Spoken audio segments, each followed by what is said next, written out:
Една от най-честите грешки, които родителите допускат с цел да помогнат на детето.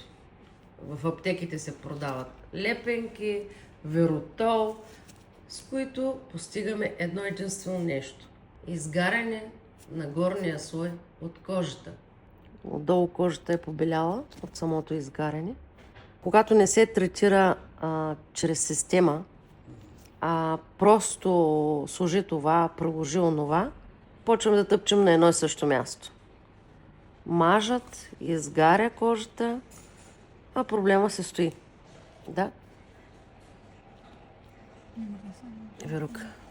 Ако стъпалата на детето имат повишена влага, проблема се отстранява много по-бавно. Затова прилагаме пудра за крака. Ползвам тази пудра. Тя е с прополис и лавандула.